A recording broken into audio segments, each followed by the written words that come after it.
కాకినాడ నగరంలో అన్నంఘాటి సెంటర్లో శ్రీ కాశీ రామేశ్వర అన్నపూర్ణ సమేత శ్రీ వల్లి దేవసేన సమేత శ్రీ సుబ్రహ్మణ్యేశ్వర స్వామి దేవస్థానంలో శ్రీ ఇంద్రపాలెం శ్రీ బల్లి దేవస్థాన సుబ్రహ్మణ్య స్వామి ఆలయంలో సుబ్రహ్మణ్య షష్ఠి ఘనంగా నిర్వహించారు. ఇక షష్ఠి పురస్కరించుకొని ఉదయం నుంచి భక్తులు బారులు తీరారు. ఇక తెల్లవారుజాము నుంచి అధిక సంఖ్యలో భక్తులు తరలివచ్చి స్వామివారిని దర్శించుకున్నారు. ఈ సందర్భంగా ఆలయ ఇన్ఛార్జ్ పులినారాయణ పైల అన్నపూర్ణ మాట్లాడుతూ సుబ్రహ్మణ్య స్వామిని పూజిస్తే అష్ట ఐశ్వర్యాలు లభిస్తాయని పేర్కొన్నారు.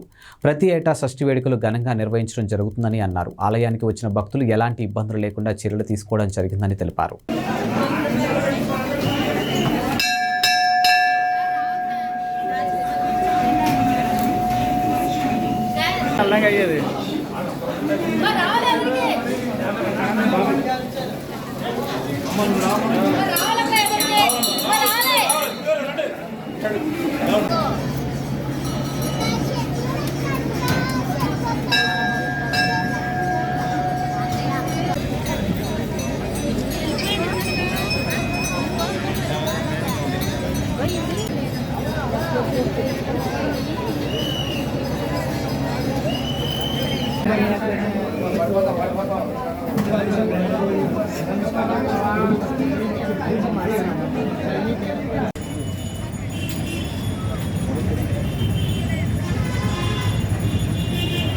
ఓకే, ప్రతి సంవత్సరం జరిగినట్టే అతి బ్రహ్మాండంగా ఈ సంవత్సరం కూడా సుబ్రహ్మణ్యం షష్ఠి మహోత్సవాలు అతి బ్రహ్మాండంగా జరుగుతున్నాయండి.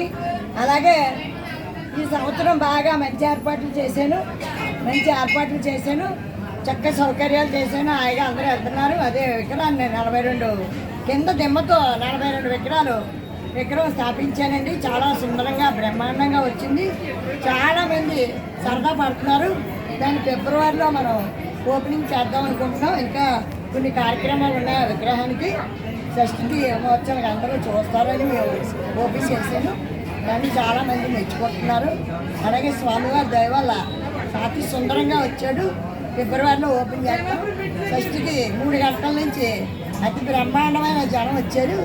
కాబట్టి భక్తులు చాలా భక్తితో దేవుని బాగా పూజిస్తున్నారు. అలాగే ఈ గుళ్ళో ప్రతి మంగళవారం కూడా అన్నదానం అది చేస్తాను. మేము ఎక్కడా చందాలు కట్టి వెళ్ళండి. గుడికి వచ్చిన భక్తులే మాకు వచ్చి అమ్మ ఇది చెయ్యంటారు. వారి ప్రోత్సాహంతోనే నేను ఈ అన్ని కార్యక్రమాలు చేస్తున్నాను. వారి దయాదాక్షిణ్యమే చేస్తున్నానండి. కాబట్టి ఇక్కడికి వచ్చిన భక్తులు అందరూ చల్లగా ఉంటారు. ఇక్కడికి వచ్చిన కరోనా కానీ